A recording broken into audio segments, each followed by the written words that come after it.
Appeal कर सकते हैं, उसके विरुद्ध में आप केस कर सकते हैं। अगर आप हाई कोर्ट में उस केस से संतुष्ट नहीं हुए तो आप सुप्रीम कोर्ट जा सकते हैं, आप राष्ट्रपति जैसे कि नाम से ही स्पष्ट है दोस्तों, विधायिका जो विधेयक बनाता है हम उसे विधायिका कहते हैं। अगर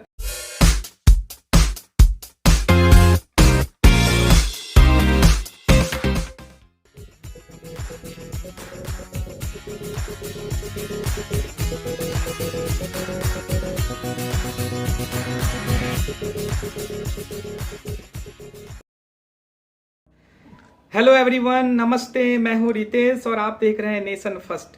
दोस्तों आज हम डिस्कस करेंगे 3 टॉपिक पे। जो सबसे पहला हमारा टॉपिक है वो है विधायिका, दूसरा है कार्यपालिका और तीसरा जो हमारा टॉपिक है वो है न्यायपालिका। तो दोस्तों आज हम इन 3 मुद्दे को डिस्कस करेंगे। चलिए वीडियोज को स्टार्ट करते हैं। उससे पहले उन व्यूवर से मेरा रिक्वेस्ट है, प्लीज आप हमारे नेशन फर्स्ट चैनल को सब्सक्राइब कर लीजिए जिन्होंने अभी तक सब्सक्राइब नहीं किया है। और अगर हमारे कंटेंट, हमारे वीडियोज आपको पसंद आते हैं तो प्लीज आप इसे लाइक्स करिए एंड शेयर करिए। बेल आइकन को जरूर प्रेस करिएगा क्योंकि टाइम टू टाइम हमारा नोटिफिकेशन आपको प्राप्त होता रहे। तो चलिए दोस्तों वीडियोज को स्टार्ट करते हैं। पहले हम समझेंगे विधायिका के बारे में। दोस्तों हमारा मोटो है कि हम इन 3 संवैधानिक शब्दों को इतने अच्छे तरीके से क्लेरिफाई करें कम शब्दों में कि कैसा भी इलिटरेट से लिटरेट पर्सन हो उनको ये सारी चीजें अच्छे से समझ में आ जाए।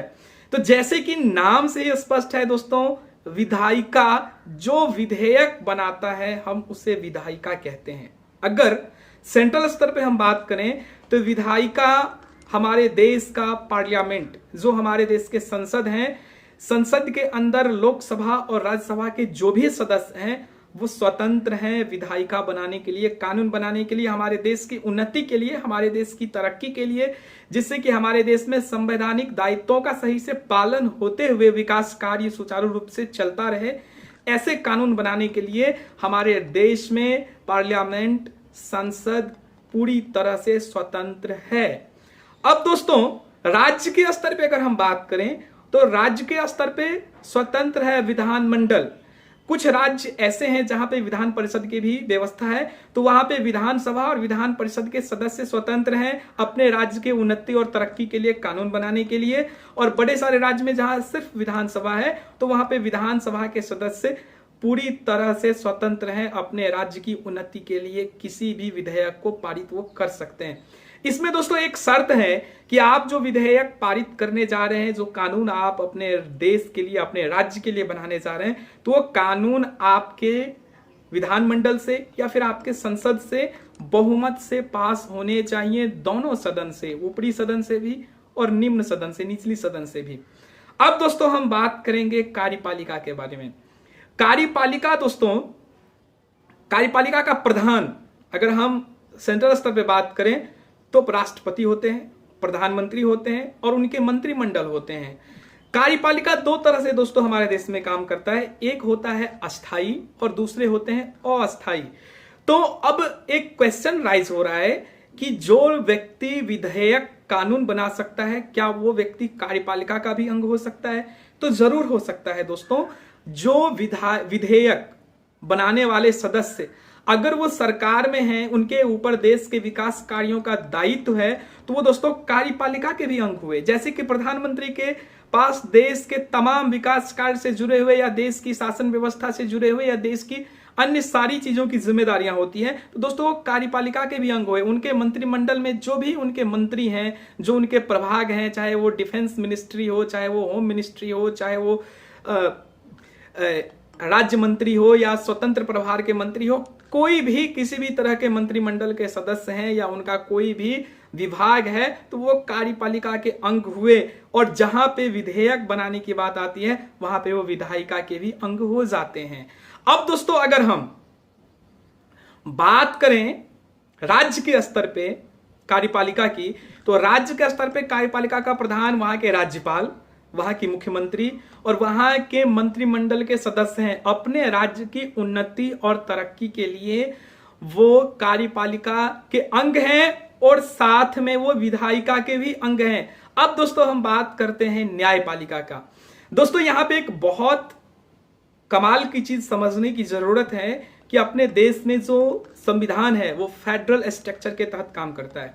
फेडरल स्ट्रक्चर में जैसे कि मैंने अपने पिछले वीडियोस में भी आपको बताया था कि पावर का डिस्ट्रीब्यूशन है, कोई पावर एक जगह सेंट्रलाइज नहीं है जिससे कि पावर का दुरुपयोग ना हो सके। तो देश में जो कार्यपालिका, न्यायपालिका और विधायिका को बनाया गया, तो चूंकि विधायिका और कार्यपालिका के बीच में एक अनुनाश्रय संबंध है, लेकिन न्यायपालिका को इन दोनों चीजों से अलग रखा गया है।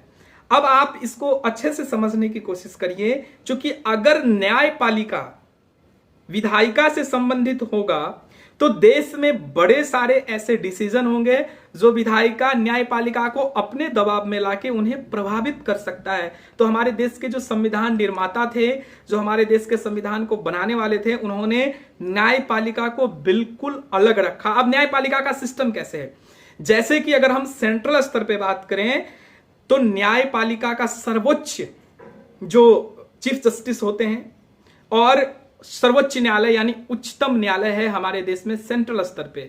लेकिन राज्य स्तर पे अगर हम बात करें तो न्यायपालिका का जो सर्वोच्च अंग है वो है उच्च न्यायालय यानी हाई कोर्ट। लेकिन एक चीज समझने की जरूरत है कि जैसे केंद्र स्तर पे विधायिका और कार्यपालिका में अंतर है, उस तरह से दोस्तों न्यायपालिका में राज्य और केंद्र में कोई अंतर नहीं है, बल्कि ये एक सिस्टम के तहत काम करते आ रहा है। आप अगर किसी विधायिका से जो कानून बना है उस कानून से अगर आप संतुष्ट नहीं हैं तो न्यायपालिका में जाके आप उसकी अपील कर सकते हैं, उसके विरुद्ध में आप केस कर सकते हैं। अगर आप हाई कोर्ट में उस केस से संतुष्ट नहीं हुए तो आप सुप्रीम कोर्ट जा सकते हैं, आप राष्ट्रपति तक जा सकते हैं। लेकिन ये सब एक पैरेलल सिस्टम है, ना कि अलग अलग है। ये बात समझने की जरूरत है दोस्तों। तो मैं उम्मीद करता हूं दोस्तों कि आप न्यायपालिका, कार्यपालिका और विधायिका को बहुत ही अच्छे से समझ गए होंगे। बाकी दोस्तों फिर मिलेंगे किसी नेक्स्ट वीडियो में नेक्स्ट टॉपिक के साथ में।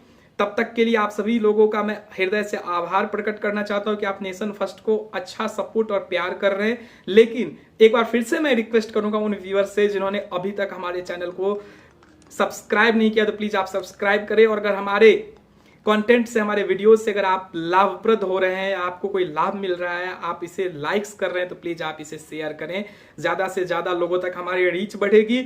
और नोटिफिकेशन को जरूर ऑल कर लें जिससे कि टाइम टू टाइम आपके पास हमारे सारे वीडियोस के लिंक्स, हमारे वीडियोस पहुंचते रहें। फिर मिलते हैं दोस्तों नेक्स्ट वीडियो में। तब तक के लिए आप सभी का हृदय से धन्यवाद। Thank you.